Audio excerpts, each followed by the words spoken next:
You know, one of the benefits or perks of being old, maybe it's the only benefit there is that you finally are able to form an opinion about stuff. When you're young, and even when you're middle-aged, you know, a person is deluged by so many ideas and theories about everything, about art, about politics, about the government, about the nature of man. It's psychology, you name it, any subject. There's such a deluge of information out there, and all of it seems very intriguing. So much so that a young and even a middle-aged person can't really form an opinion. They're just too busy assimilating all of this stuff. We read books, ideas about books. Books. There are a million great books in the world, and they all have all these ideas, you know, and we're deluged by them. I mean, I was, and I would imagine that a lot of other people, I'm speaking for a lot of other people too. But it's only when you get to be old, when you've made enough mistakes in life, when you've fucked it up enough, and you've listened to enough ideas so that you want to vomit over all of the ideas that have been flung at you like horse manure. When you finally have had enough of it, you look back on your life and you're able to tell. You're able to actually formulate an opinion about what is true and what is not true. What is just an interesting idea from that which you know, not only intellectually, but physically, in your body, without hesitation, what is true for you. Now, not everybody is able to have strong opinions when they get old. A lot of people, when they become old, are just as fuzzy and confused as when they were young. I consider myself one of the lucky ones who actually has been able to form some opinions now. And my opinion about humanity, about man, about the nature of man, about what I see in the world, all this stuff that we all talk about ad nauseum, is this. Man is not all that he's cracked up to be. The world basically consists of two types of human beings. You have the exploited and the exploiters. You have the predators and you have the prey. The exploited and the prey are always far greater in number than the exploiters and the predators. That's just the way it is. I would say that the world consists of the sheep and the shepherds, but I'm not going to, because to say that one is a shepherd implies that the shepherd has good intentions for the sheep, that he has a responsibility to look over the well-being of the sheep. And I haven't found that to be true at all in life. It's a much more brutal, savage, merciless kind of existence that we live in. I think the predators and the prey and the exploiters and the exploited pretty much sums it up for me. And this is not just some idea that I got from a charismatic book or charismatic guru. I've observed it. If you have a different opinion about things, fine. I'm not going to try to convince you to believe what I believe in. All I know is I know what I believe in now. Now, for those of you whose feathers may be ruffled by what I've just said, that I'm painting humanity with too broad a brushstroke, Well, let me say this. There is a third type of person in the world.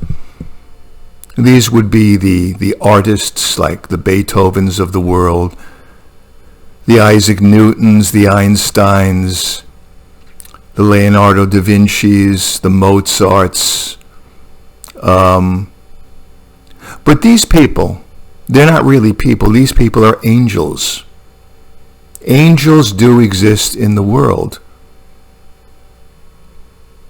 For those of you that think that my outlook is too bleak and hopeless, there are angels that exist in the world, but these angels are so few,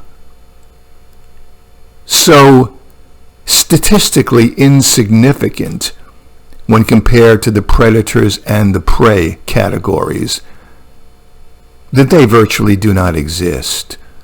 You know, a lot of people like to say when they hear somebody like me expressing the opinions that I express, they say, well, wait a minute, we got Beethoven, we got Leonardo da Vinci, you know? I mean, come on now, don't be so down on humanity. These hypocrites, these are the same people who never listen to Beethoven, who never look at a picture or study anything concerning the life of a Da Vinci.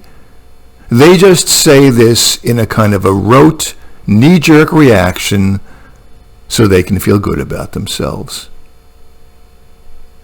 That's it. They're complete hypocrites. Take a look at YouTube. Look at how many people listen to Beethoven. That'll tell you right there. What do we got? 8 billion people on the planet now? Check it out. And you'll see that I'm right.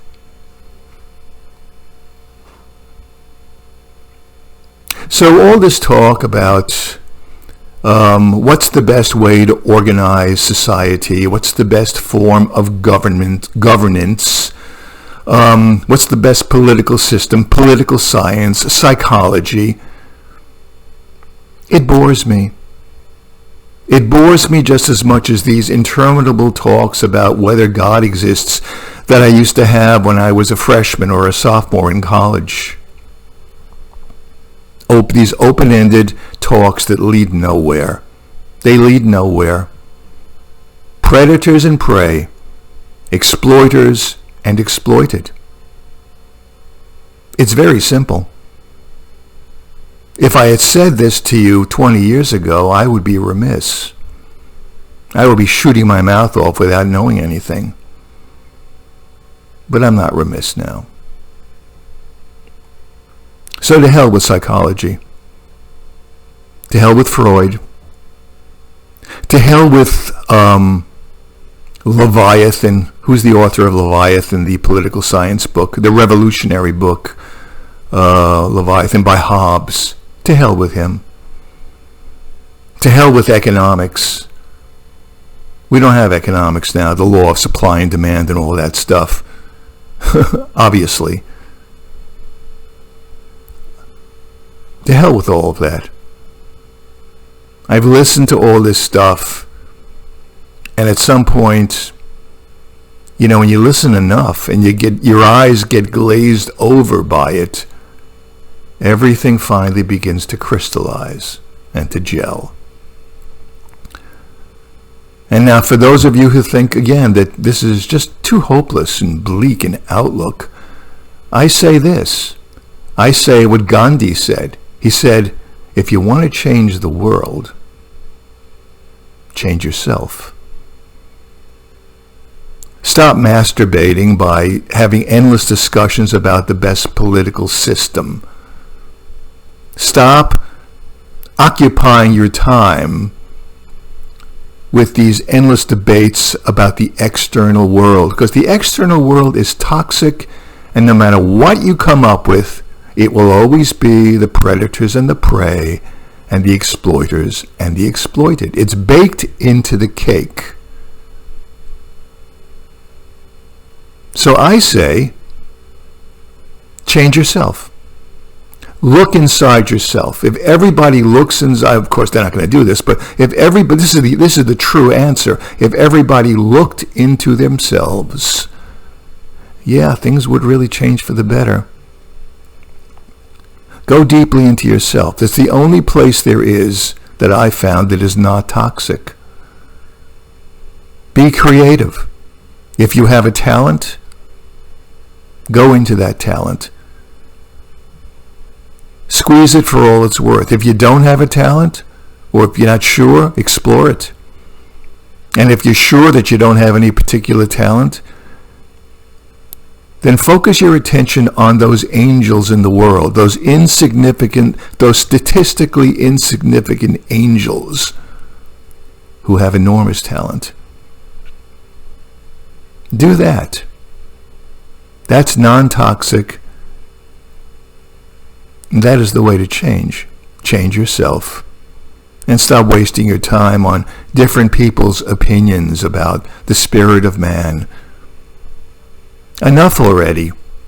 How many books and how many speeches have been made about the glorious creature named man? All of these brilliant, wonderful ideas, noble ideas about man. To me, there is an abyss between the noble ideas expounded in books and what's really going on in the world, and which is always really going on in the world. Enough with the noble ideas. Shut your mouth and go within, and clarity will crystallize. Everything else is just confusion.